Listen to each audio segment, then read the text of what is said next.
All right, I'm going to show you a quick video of how your notes should be set up for today. The physical change versus chemical change notes, you've got two different things on this set of notes. So the first one was supposed to be these where you glue them along the edges and then you make flaps to open them up. As I went through the video, I gave you information in the instruction about the difference between a physical change and a chemical change. So on the flap for physical change, here you're supposed to write down kind of a description of what a physical change is, and then here on the paper you can write examples. Mine are typed just because I could type them up quicker than I could write them. Yours will be handwritten. On the chemical change side, same thing. Description of a chemical change goes here. These are different examples. At the bottom of the page, this is where you are making little pockets, and it goes along with these cards that you would have to cut out. So when you first cut the pockets out, they look like this.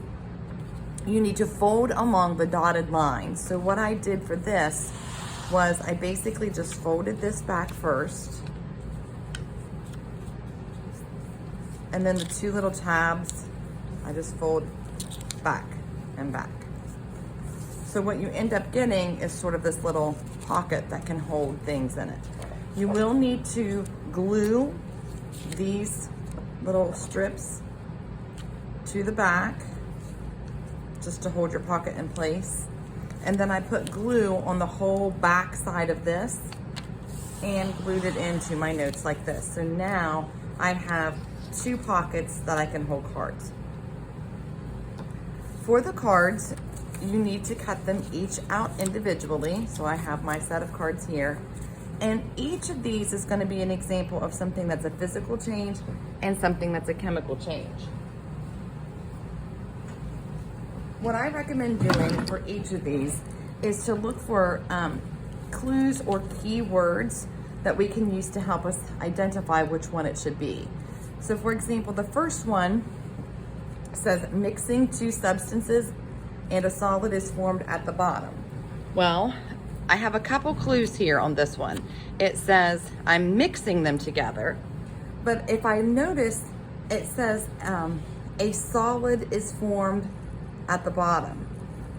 All right, so knowing that a solid is formed, I have something that came from, two other substances mixed together. This is a clue that something new is formed, and anytime you have anything new formed, you're going to get a chemical change. So what I would do in the back is to put a C for chemical and then slide it in this slot.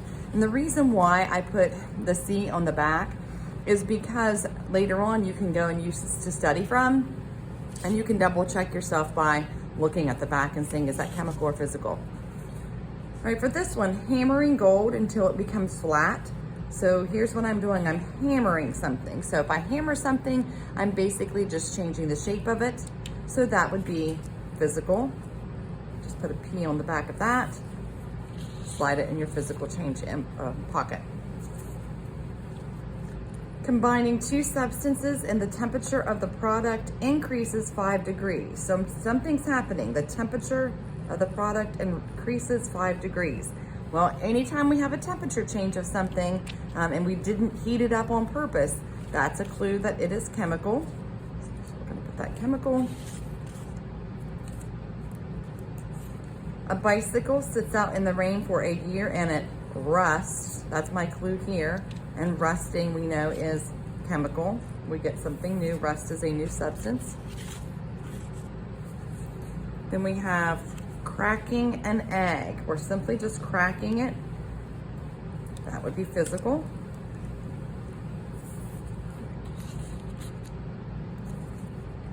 Combining two clear substances and the solution created is bright yellow. It created something bright yellow. It was not yellow before because they were clear.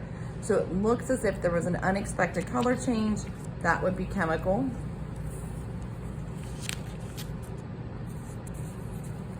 When boiling water, the water turns into steam. So it's water turning into steam. That's just a phase change. It went from a liquid to a gas, and phase changes are just physical, change in state. adding Alka-Seltzer to water and bubbles form. That's a nice clue there. Bubbles forming is a sign of a chemical change. We have a gas that was formed from that. Baking a cake in the oven. Anytime you're doing anything with baking, you're going to end up having a chemical change take place. So these are some clue words that if you see these repeated on tests or assignments, these are good clue words that can help you identify what type of change you have.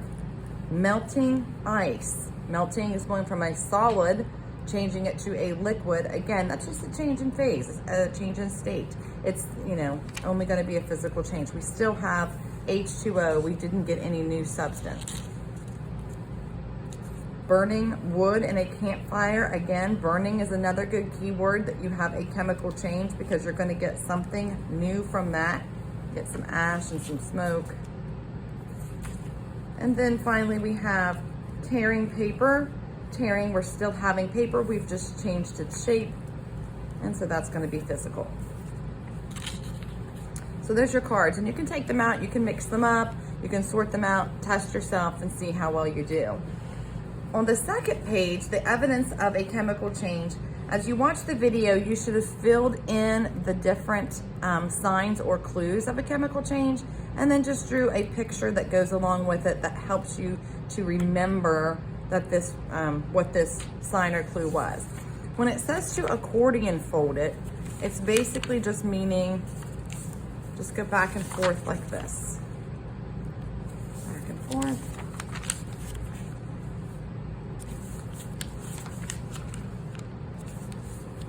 So you kind of have this accordion. And then for your glue, you're just going to glue the top of this little tab right here. And if your book is not real wide, you may need to glue it in sideways like this, which mine is a little bit wider. And then, when you close up your book, you can just fold this up like this.